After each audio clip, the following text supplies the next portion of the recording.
കൂട്ടുകാരെ നമ്മളിന്ന് വെക്കുന്നത് പൊരിച്ച കോഴിൻ്റെ ബിരിയാണി. പൊരിച്ച കോഴിൻ്റെ ബിരിയാണി വയ്ക്കാനായിട്ട് നമ്മൾ ചിക്കൻ നേരത്തെ പൊരിച്ച് മാറ്റിയിട്ടുള്ള പൊരിച്ചെടുത്ത സവാളയിലോട്ട് ഇഞ്ചി, വെളുത്തുള്ളി, പച്ചമുളക് പേസ്റ്റ്, പിന്നെ 5-6 തക്കാളി എടുത്തിട്ടുണ്ട്. ആ തക്കാളി കൊണ്ട് നമുക്ക് ഉപ്പും കൂടെ ചേർത്ത് നന്നായിട്ടൊന്ന് വഴറ്റിയെടുക്കാം. നന്നായിട്ട് വെന്ത് വഴന്ന് വന്നതിന് ശേഷം നമുക്ക് അതിലോട്ട് മല്ലിയില, പുതിനയില നമുക്ക് ചേർത്ത് കൊടുക്കാം. മല്ലിയിലയും പുതിനയിലയും നമുക്ക് ഇതിന് മസ്റ്റാണ് കേട്ടോ. അപ്പോൾ അത് നമുക്ക് നന്നായിട്ടൊന്ന് ചേർത്ത് കൊടുക്കണം. ആ മല്ലിയിലയും പുതിനയിലയും നമുക്ക് ചേർത്തിട്ട് അത് നന്നായിട്ടൊന്ന് വഴറ്റിയെടുക്കണം. നന്നായിട്ടൊന്ന് വഴറ്റിയെടുത്തതിന് ശേഷം നമുക്ക് ചിക്കൻ ഇടാം. അപ്പോൾ നമുക്കത് നന്നായിട്ടൊന്ന് വഴറ്റിയെടുക്കാം കേട്ടോ. അപ്പോൾ അതൊന്ന് വഴണ്ട് വന്നതിന് ശേഷം നമുക്ക് ചിക്കൻ ആഡ് ചെയ്യും. ചിക്കൻ നമ്മൾ പച്ചമുളക്, ഇഞ്ചി, വെളുത്തുള്ളി, തൈര്, ഉപ്പ്, മുളക് പൊടി, മഞ്ഞൾപ്പൊടി ഇതെല്ലാം കൂടെ ചേർത്ത് നമ്മൾ പൊരിച്ചെടുത്ത ചിക്കനാണ് കേട്ടോ. അപ്പോൾ ഇത് നന്നായിട്ടൊന്ന് ആ ചിക്കനിൽ നമുക്ക് മസാലയായിട്ട് മിക്സ് ചെയ്തെടുക്കാം. മസാല നന്നായിട്ടൊന്ന് മിക്സ് ചെയ്ത് നമുക്ക് ഉപ്പ് കൊണ്ട് നോക്കണം. അതൊന്നും കാണിക്കാൻ പറ്റത്തില്ലല്ലോ. അപ്പോൾ നമ്മൾ മിക്സ് ആക്കിയതിന് ശേഷം നമ്മൾ കുറച്ച് തൈര് ഒഴിച്ചെടുക്കാം.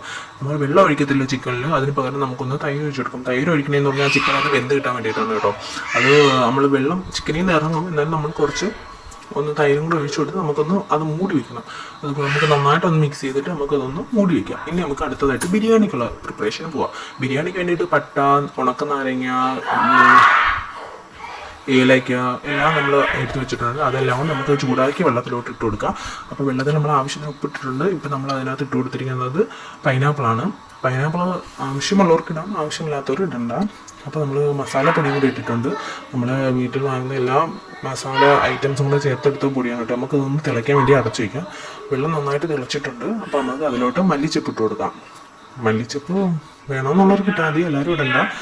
എന്നാലും മല്ലിച്ചപ്പ് ഇട്ടാലേ അതിന് ടേസ്റ്റ് കാണുമല്ലോ. അപ്പോൾ നമ്മൾ വെള്ളം നന്നായിട്ട് വെട്ടി തിളയ്ക്കുന്നുണ്ട്. അപ്പോൾ നമ്മൾ കഴുകി വെച്ചിരിക്കുന്ന അരിയുണ്ട്. നമുക്ക് ആ അരി ഒന്ന് ഇതിലോട്ട് ആഡ് ചെയ്ത് കൊടുക്കാം. നമ്മൾ എടുത്തിരിക്കുന്നത് ചെറിയ അരിയാണ് കേട്ടോ. അത് ഓരോരുത്തരും ഇഷ്ടമാണ്. ചെറിയ അരിയിൽ വേവിക്കുന്നതാണ്, ജീരകശാലയുടെ അരിയാണ് കേട്ടോ. അപ്പോൾ നമ്മൾ കഴുകി വെച്ചിരിക്കുന്ന അരിയാണ്. നമുക്കത് 1 കിലോ അരിയുണ്ട്. നമുക്ക് അതിലോട്ട് നമുക്ക് ആ അരി മിക്സ് ആക്കി കൊടുക്കാം. അപ്പം ഉപ്പെല്ലാം നമ്മളിട്ട് നേരത്തെ ഇട്ടിട്ടുണ്ടായിരുന്നു. ആ വെള്ളത്തിൽ നമുക്കൊന്ന് അടച്ചു വയ്ക്കാം. അതൊന്ന് നന്നായിട്ട് വെന്ത് വരണം. അപ്പോൾ നമ്മൾ അരി ഏകദേശം വേവായിട്ടുണ്ട്. അപ്പോൾ നമ്മളതൊന്ന് ഊറ്റിയെടുത്തിട്ടുണ്ട്. ഊറ്റിയെടുത്ത അരിയാണ് നമ്മൾ ഈ മാറ്റി വെച്ചിരിക്കുന്നത്. അപ്പോൾ നമുക്ക് ഇനിയും ബിരിയാണി ഒന്ന് ദം ചെയ്തെടുക്കാം. അതിനായിട്ട് നമ്മൾ ആവശ്യത്തിന് നെയ്യ് ഒഴിച്ചു വേണം. നമ്മളിവിടെ ഒരുപാട് നെയ്യ് എടുക്കാറില്ല. കുഞ്ഞുങ്ങൾക്കൊന്ന് വേണ്ടിയിട്ട് നമ്മൾ ഒരുപാട് നെയ്യ് എടുക്കില്ല. അപ്പോൾ നമ്മൾ വേവിച്ച് വെച്ചാൽ ചിക്കൻ നമുക്ക് അതിലോട്ടൊന്ന് ആഡ് ചെയ്ത് കൊടുക്കാം. ആ നെയ്യിലോട്ട് നമ്മൾ പാത്രം നമ്മൾ ജസ്റ്റ് ഒന്ന് ചൂടാക്കിയിട്ടുണ്ട്. എന്നിട്ട് ആ ചൂട് മാറ്റാൻ വേണ്ടിയിട്ട് നമ്മൾ ഓഫാക്കിയിട്ടുണ്ട്. തീയൊന്ന് ഓഫാക്കിയിട്ടുണ്ട്. നമ്മളിപ്പോൾ ചിക്കൻ ഇട്ടു. ഇനി നമുക്ക് അരി ഇട്ട് കൊടുക്കും. അരിയല്ല ചോറ്. ആ ചോറ് ഇട്ട് കൊടുക്കണം. നമ്മൾ വേവിച്ച് വെച്ചിരിക്കുന്ന ചോറാണ്. അപ്പോൾ അത് നമുക്കൊന്ന് ഫില്ലാക്കി എടുക്കണം. നമ്മൾ ചോറും ചിക്കനും ഒക്കെ നമുക്കൊന്ന് ഫില്ലാക്കി എടുക്കണം. നമുക്ക് അതിലോട്ട് നമ്മൾ ഫില്ലിങ് ഏകദേശം പൂർത്തിയാവാനായിട്ട് നമ്മൾ അതിലോട്ട് മല്ലിച്ചപ്പ് ഇട്ട് കൊടുക്കുന്നത്. മല്ലിച്ചപ്പ് ഇഷ്ടമല്ലാത്തവർ കാണില്ലെന്നാണ് എനിക്ക് വിശ്വാസം. ബിരിയാണിയിൽ എന്തായാലും മസ്റ്റ് ആണല്ലോ മല്ലിച്ചപ്പ്.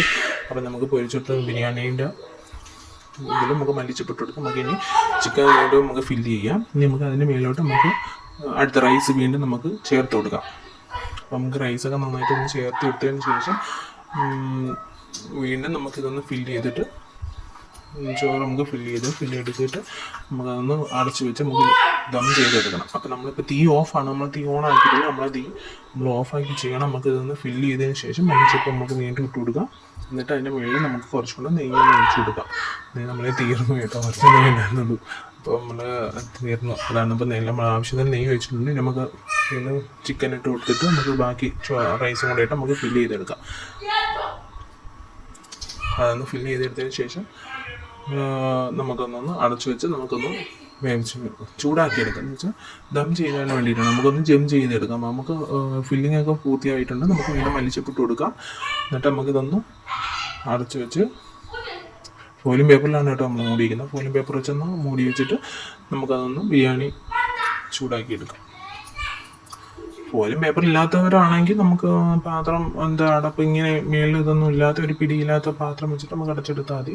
അപ്പോൾ നമ്മൾ ബിരിയാണി റെഡി ആയിട്ടുണ്ട്. എന്തായാലും നിങ്ങളൊന്ന് ട്രൈ ചെയ്ത് നോക്കണം കേട്ടോ ഇത്.